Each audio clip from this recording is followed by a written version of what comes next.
J'ai vraiment connu la douleur. C'est la douleur du 10 sur 10, là. Je l'ai connue. Une douleur insupportable. J'ai des séquelles physiques. Que oui, quand je me regarde dans le miroir, encore aujourd'hui, je fais le saut par moments. J'étais pas là, j'étais comme dans un brouillard. J'étais encore dans un brouillard. C'était paniquant, là. J'ai souffert beaucoup plus de ne pas avoir d'énergie que de ne pas avoir de sein.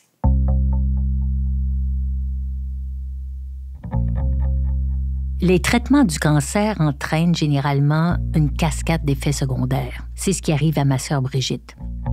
Elle est atteinte sur le plan physique, émotif, cognitif même. Ses traitements terminés, elle entame, sans le savoir, une longue période d'adaptation. Sa normalité est altérée par les impacts de son cancer. Sa fiche médicale peut s'imaginer comme suit. Patiente, Brigitte Rouleau. Profession, médecin, urgence de la Cité de la Santé à Laval. Diagnostic, cancer du sein. Durée des traitements, 15 mois. Séquelles, amputation du sein gauche. Effets secondaires, fatigue, brouillard cérébral, changement de perception corporelle.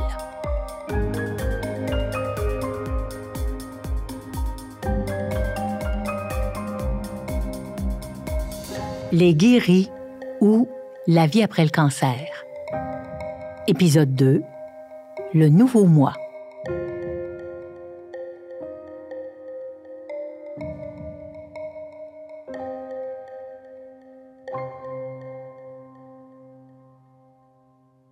Brigitte a toujours été athlétique, très énergique, fashion aussi, c'est très important pour elle. Son image corporelle, la perception de son propre corps a changé après son cancer du sein. C'est un symptôme très commun, en fait, chez 23% des victimes du cancer au Québec. Moi, j'ai une mastectomie radicale, une mise à plat, qu'on appelle. Je me suis retrouvée avec, évidemment, un torse. Je pense que j'ai jamais dit ça à personne, non, mais j'ai de la moitié du chest, j'ai de l'air d'un homme, puis de l'autre moitié, ben, j'ai de l'air d'une femme. Parce que je suis mince, puis je suis quand même un peu musclée, mais évidemment, en n'ayant plus de sein, ben, on voit mes pectoraux beaucoup plus. Puis effectivement, là, je pourrais avoir l'air d'un torse d'homme un peu chétif, mais quand même. Un jour, elle a un geste tout simple.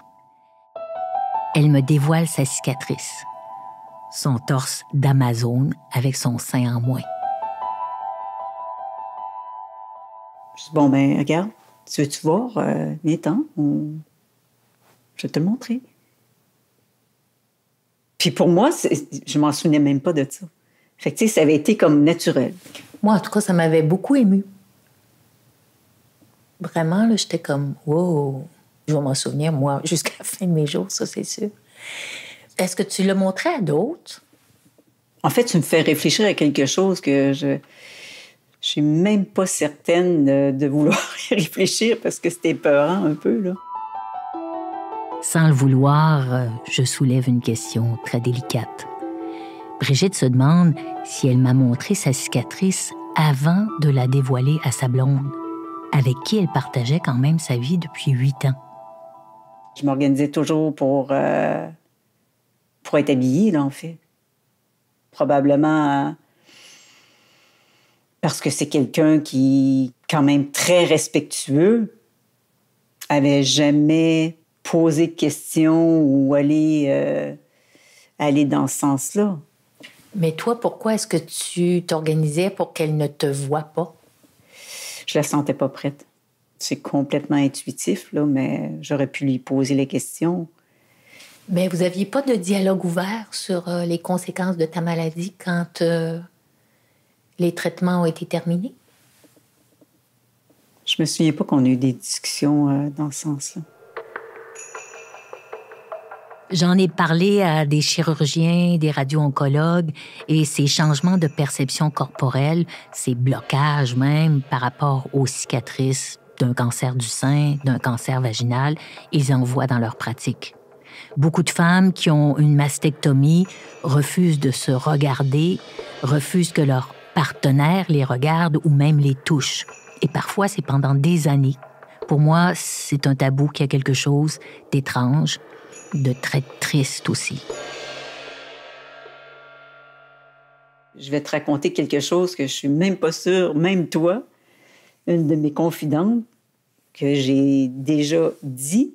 Moi, la première fois que je me suis regardée dans un miroir, l'ensemble de ma poitrine, la première fois, c'est il y a 1 an. Presque 2 ans et demi après mon intervention chirurgicale. Parce qu'avant ça, ce que je faisais, je regardais toujours une partie. Je regardais jamais, comme on dit, l'ensemble de l'œuvre. Jamais. Puis c'est drôle parce que j'étais nue, comme ça nous arrive tous, là, de vaquer à nos occupations dans la maison nue. Puis je suis rentrée dans la salle de bain pour faire je sais pas quoi. Puis mon regard a regardé le miroir et a vu l'ensemble. Puis ça m'a foudroyée. Ça m'a foudroyée que ça se passait là.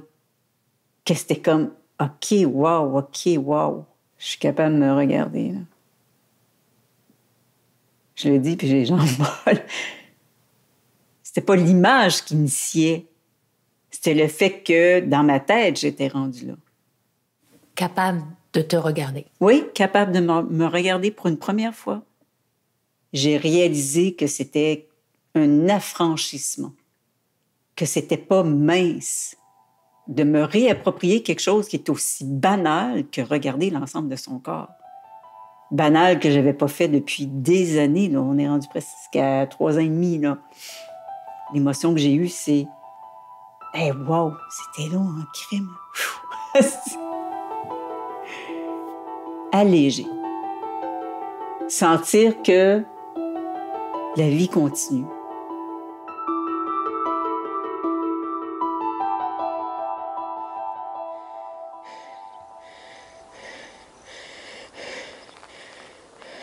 Quand, avant le 27 décembre, on était capable de courir des kilomètres plusieurs fois par semaine ou faire du ski comme une malade, monter des montagnes, n'importe quoi, là. La liberté. Puis d'un coup, pouf! Pow! Bang! T'es des semaines, des mois, assis, couché, allongé. Fatigué, tellement tout le temps fatigué, ça, c'est l'effet secondaire numéro 1 des traitements du cancer. Le docteur Pierre Dubé est chirurgien-oncologue. Il est à la tête du programme de cancérologie à l'hôpital Maisonneuve-Rosemont de Montréal. C'est aussi un sportif qui court régulièrement son 10 km. Donc maintenant qu'on sait que les patients sont très affectés, pour une majorité d'entre eux, après le cancer, les suites du traitement, moi je dis toujours à mes patientes, ça va vous prendre 2 ans avant d'être en forme. Quand j'ai rapporté ces propos à Brigitte, elle m'a répondu, sceptique, que de tous les spécialistes qui l'ont soigné, aucun ne l'a averti de ça, jamais. Par exemple, en cancer du sein, avec les chimios qu'on va administrer, 90% des patientes vont rapporter une certaine fatigue. Et puis, ce qui est troublant, c'est que cette fatigue-là va persister pour un très grand nombre d'entre elles, jusqu'à 40 à 50%, 1 an après la fin des traitements. Les chercheurs et les cliniciens comme Dr Dubé comprennent maintenant que cette fatigue, c'est pas une fatalité, qu'on peut la contrer. Comment? Ben là, c'est complètement contre-intuitif. Par l'activité physique dès le début, dès le diagnostic du cancer. On est nombreux à penser que les plans d'intervention en termes d'exercice, d'activité physique ou de simplement faire bouger les patients, ça devrait commencer la première semaine. Le patient embarque dans un processus où, dès le début, il va être rencontré, l'évaluation de sa capacité physique peut être faite, et après ça, on peut lui proposer quelque chose à la carte. Quand on explique à un patient avant une chirurgie oncologique lourde qu'il devrait se soumettre à un programme d'exercice, lui, il pensait qu'il devait se reposer. On change complètement l'approche. C'est dès ces étapes-là qu'on a un impact sur le pendant et l'après. Parce que si on ne fait rien, votre vie sera très différente de la vie avant votre cancer. Si on prend en charge, si on fait l'exercice, si on modifie un peu son alimentation, bien, la vie risque d'être pas mal plus semblable à notre vie avant le cancer. Ce qui est peut-être encore plus crucial, à mon avis, c'est qu'il est prouvé scientifiquement que l'activité physique diminue le risque de récidive, donc le risque de retour de certains cancers, dont le cancer du sein. L'activité physique en soi est probablement protectrice, mais le fait que quand on est en programme de chimiothérapie et qu'on fait de l'activité physique, on tolère mieux la chimio. Il n'y a pas la nécessité de réduire les doses autant parce que la fatigue est une raison de diminuer les doses de chimiothérapie. Donc, les patients ont des traitements avec de meilleures doses, des schémas thérapeutiques plus près de ce qu'on pense qui est le plus efficace. Donc, ça améliore carrément les chances de guérison. Quand je parle de guérison, moi, je parle d'un cancer qui ne reviendra jamais.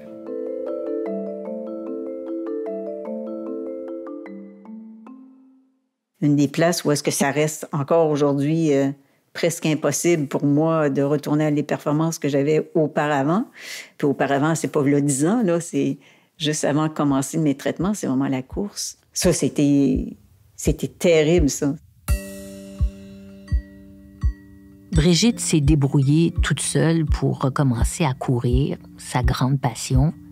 Et selon son propre médecin, c'est son traitement de suppression hormonale qui limite maintenant sa performance.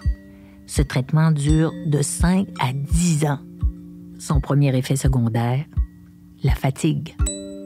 Je suis très, très fière d'être capable de faire un 5 km. Avant, je faisais un 10 km comme quelqu'un pourrait dire qu'il va prendre une marche de 20 minutes, là. Avec cette légèreté-là, même pas penser que je suis dans l'effort. Mais là, je cours, mais je suis absolument que dans le « je cours, let's go, faut que tu cours ». Là, j'en ai fait le deuil de mes capacités. Presque 4 ans après son diagnostic, Brigitte apprend, comme tant de gens qui ont survécu au cancer, à gérer son énergie. Il y a une énergie vitale que j'avais avant, je peux dire franchement, là, qui semble être revenue, malgré l'âge qui avance, malgré les traitements, malgré les adaptations. Il y a des trucs dans mon quotidien, je me reconnais un peu plus, là. C'est devenu clair pour moi que je ne voulais pas retourner dans cette espèce d'effervescence-là. Que je voulais un peu plus me respecter, puis, évidemment, concrètement, de respecter mes périodes de fatigue.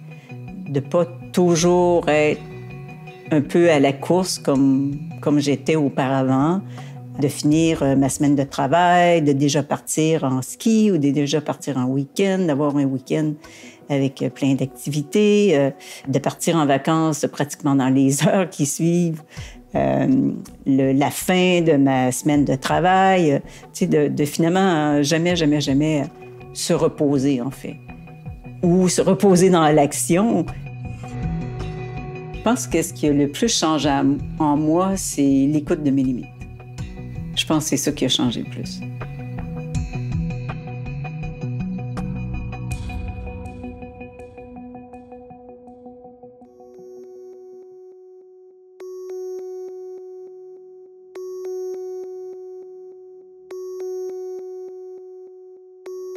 Ça faisait 2-3 mois que ma chimio était terminée, puis moi, je me sentais encore vraiment engluée là, par ce sentiment-là de brouillard sur l'ensemble de ma vie. Vraiment un brouillard, une espèce d'anesthésie générale, là, émotif, intellectuel, énergie physique. Moi, je suis restée un peu collée avec ça, là. Brouillard cérébral, chemobrain, le cerveau dans le jello, on m'en a tellement parlé. Pas de concentration, pas de mémoire, pas de présence d'esprit. Presque un tiers des victimes du cancer en souffrent. Et le plus souvent, sans comprendre ce qui se passe parce que personne dans le système médical ne les a prévenus. Alors, le brouillard cérébral, c'est un déficit cognitif qui est engendrée par les traitements, entre autres la chimiothérapie. Ça faisait à peu près 1 an que je restais au chalet. Puis, il y a un matin, je suis sortie dehors, puis je me suis aperçue que la plate-bande était totalement sans dessous. J'avais comme complètement, pas consciemment, mais complètement inconsciemment abandonné quelque chose qui me tenait à cœur, puis que je m'en étais jamais aperçue pendant des semaines, voire des mois. Ça a été un choc. Puis je le dis encore, là, puis c'était un choc viscéral. J'étais pas sur la planète Brigitte Rouleau qui vaque à ses occupations auxquelles elle tient pour toutes les bonnes raisons. Je suis allée chercher mes outils de jardinage, mis les 2 pieds dans cet énorme tas de végétation-là, puis arraché les mauvaises herbes. Watson, mon chien, il se couche près de moi, puis lancer littéralement les mauvaises herbes que j'arrachais à pleine main, là, quasiment de façon folle et exagérée. On a les bandes dessinées, de voir littéralement Watson avoir pratiquement la moitié du corps recouvert de terre et de mauvaises herbes. T'es folle, là, Brigitte. T'es en train de péter un câble, là. T'es folle, là. Calme-toi, réfléchis. La terre n'a pas tremblé quand même, là, mais ma terre à moi, dans mon corps, avait vraiment tremblé. J'avais glissé. La vie, depuis des semaines, des mois, malgré l'arrêt de mes traitements, la vie continuait de me glisser entre les doigts. Fait que oui, j'ai eu peur. J'ai eu peur parce que je me suis vraiment posé la question, mais je m'en vais où, là? C'est pas juste cognitif, c'est aussi une question d'énergie, là. D'énergie psychique, d'énergie intellectuelle, d'énergie physique. Comme être gelé un peu, là. C'est pas juste psychique quand t'es gelé, là. Je savais pas. Même comme clinicienne, j'avais jamais entendu parler de ça. Puis quand mes médecins attitrés, mon hémato-oncologue, mon radio-oncologue, quand j'ai abordé la question avec eux, pour eux, c'était comme une évidence même. Est-ce qu'il y avait un remède à ça, à part le temps? Non, il n'y avait pas de remède. Il n'y avait pas de formule magique, il n'y avait pas de médicaments, il n'y avait pas de... Mais cette période-là, j'étais 2-3 mois où est-ce que je me remettais en doute dans le sens est-ce que je vais arriver à vraiment retrouver une vie normale, en fait.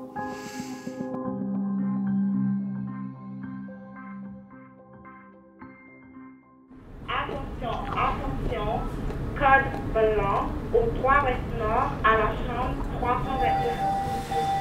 Qui dit revenir à la normale à ce moment-là, pour moi, c'est de retourner au boulot, là. Mais tu sais, un boulot d'urgentiste, là, il faut que tu sois plus vite que vite, là. C'est pas toujours comme ça, heureusement, dans mon métier, mais il y a des fois que c'est comme ça. On n'a pas 10 minutes à réfléchir, là. Il faut faire ça là. Pas là, plus 33 et 40 dixièmes de seconde. La Cité de la Santé, c'est une image que j'ai eue depuis le premier jour. C'est dans une tranchée, puis c'est la guerre, là. Fait que, tu sais, moi, je voulais être un soldat aussi efficace que j'étais, sinon, c'est pas possible, là.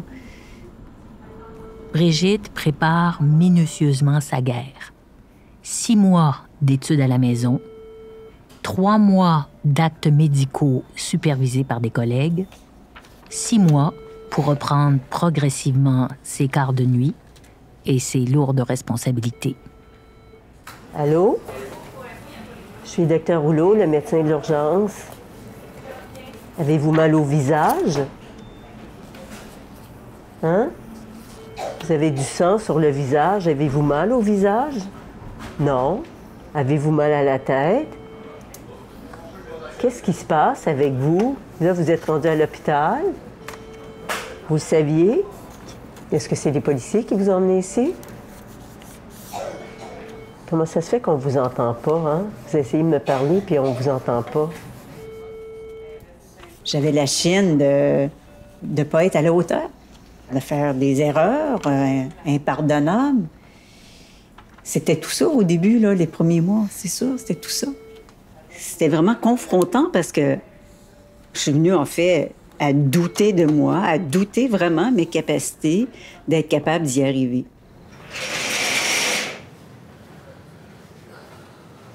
Je suis Dr Rouleau. Je suis le médecin de l'urgence. Comment vous vous sentez? Ouvrez vos yeux. Regardez-moi. Savez-vous où est-ce que vous êtes? À l'hôpital, OK. Savez-vous pourquoi vous êtes ici? Non? Si vous avez eu? Vous avez pris des médicaments? Oui? Trop?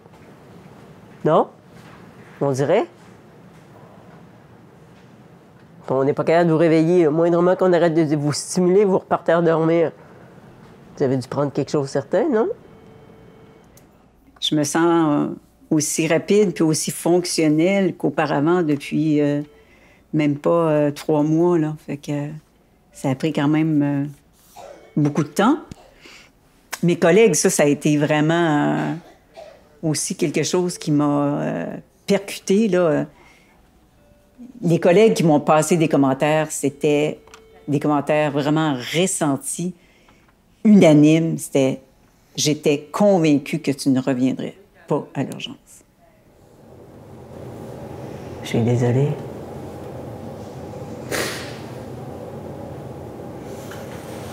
Il faut s'occuper de ça, là. Il faut s'occuper de vous un petit peu. Vous êtes fatigué. C'est fatigant d'être malheureux.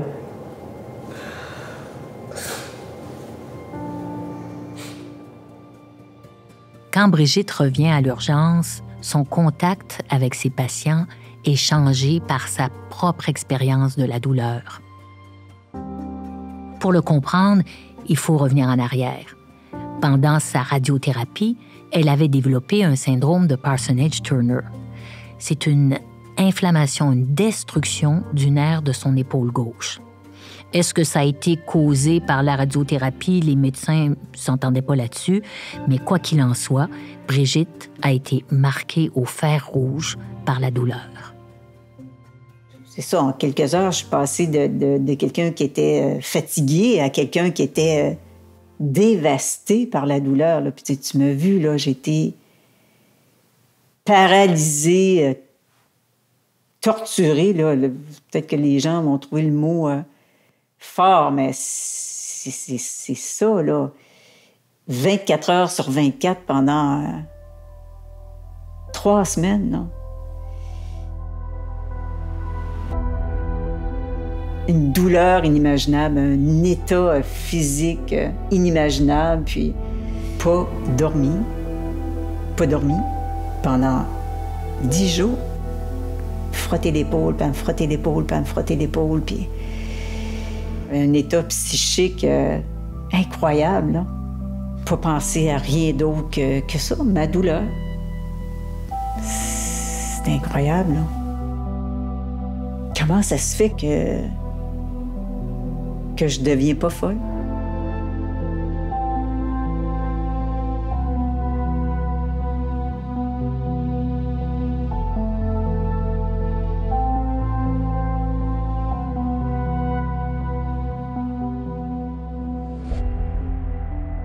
Puis finalement, on a trouvé un cocktail de médication pour la douleur qui a fini par fonctionner. J'étais plus souffrante, mais en même temps, j'étais gelée, là. Dans un état à la blague, là, mais quand même un état presque neurovégétatif, là. J'écoutais de la musique. C'est à peu près la seule chose que j'étais capable de faire, là. Puis mes vidéos de chats, puis de chiens, là, mais c'était vraiment un mois, là. C'était vraiment une traversée du désert, là, dans un truc complètement inconnu.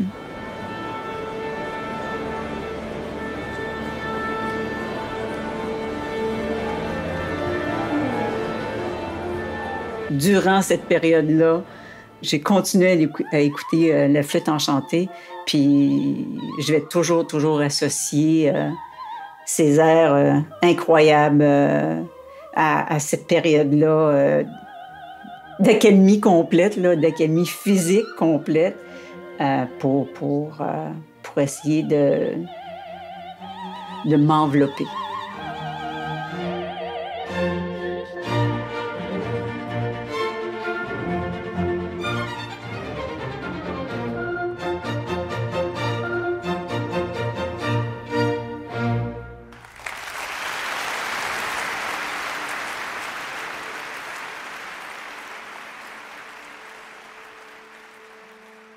Comme médecin, Brigitte est passée de l'autre côté du miroir parce qu'elle a senti dans sa chair la douleur de ses patients. Un patient qui est souffrant puis qui me dit 10 sur 10 puis que vraiment, là, on dirait que quelqu'un y arrache littéralement quelque chose à froid. Maintenant, ça sonne des cloches pour moi, là. Ça sonne des cloches émotives. Le patient qui m'arrive rongé, amaigri, à cause de douleurs inimaginables, à cause des conséquences d'un cancer, puis qui traîne ça depuis des semaines, voire quelques mois, puis que ces patients-là trouvent encore un sens à leur vie, je pense que c'est phénoménal. Que la douleur, c'est quelque chose d'incroyable, puis qu'un corps, c'est fort en temps. C'est fort, là. Ouf! Comment on reste raisonnable avec un poids aussi lourd que ça? C'est vraiment un grand mystère.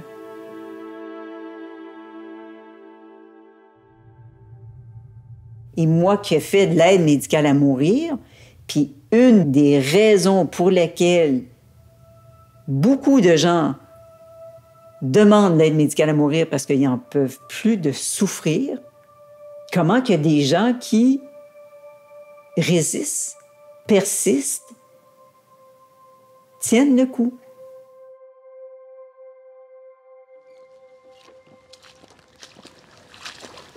Hey, Watson? Yeah. Il y a deux choses qui ont été extrêmement thérapeutiques, nonobstant les gens qui m'ont entourée et qui ont pris soin de moi. Les chiens. Un chien, c'est toujours content de te voir. En tout cas, me voir, moi. C'est difficile d'être malheureux. C'est comme un rappel à la vie. Il est où, le chien? Watson? Je t'ai vu! Coucou! Allez! Viens-t'en! Ah, le bon chien! Il s'est roulé dans je sais pas quoi. C'est un champignon pourri. Tu magasines un bain. Hein, tu magasines un bain?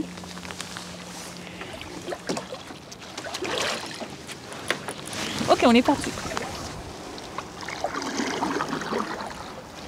La nature, c'est incroyable. C'est vivant. Vivant, vivant, vivant. Tout juste si ça parle pas, faut juste l'écouter. Changer de canal, puis l'écouter. Puis les chiens, c'est pareil. Pour moi, c'est vraiment des émetteurs d'énergie, là.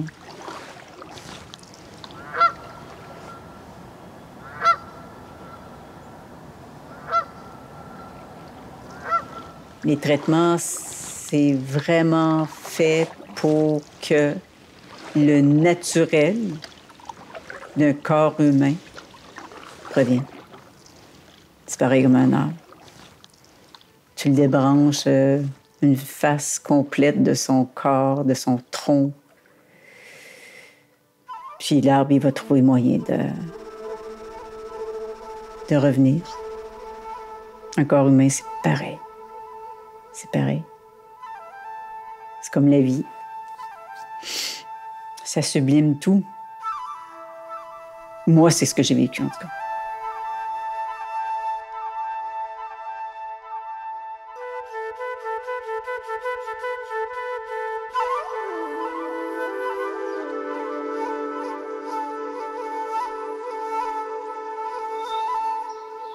Je me souviens et je vais m'en souvenir toute ma vie. Le premier matin que je me suis levée, puis que la première chose que je me suis dit en ouvrant les yeux, « Wow, je me sens bien ce matin. » Ça, je m'en souviens, là. Tabarnak! J'étais bien comme je n'avais pas été bien depuis 2 ans et 3 mois. Puis comme par curiosité, j'ai commencé à bouger un peu plus dans le lit. Puis, progressivement, tout en étant comme 100% à l'écoute de mon corps, là, quasiment avec un cornet pour l'écouter, je me suis assise dans le lit. Puis j'ai dit, c'est ça, c'est vraiment ça. Ce matin, je suis bien.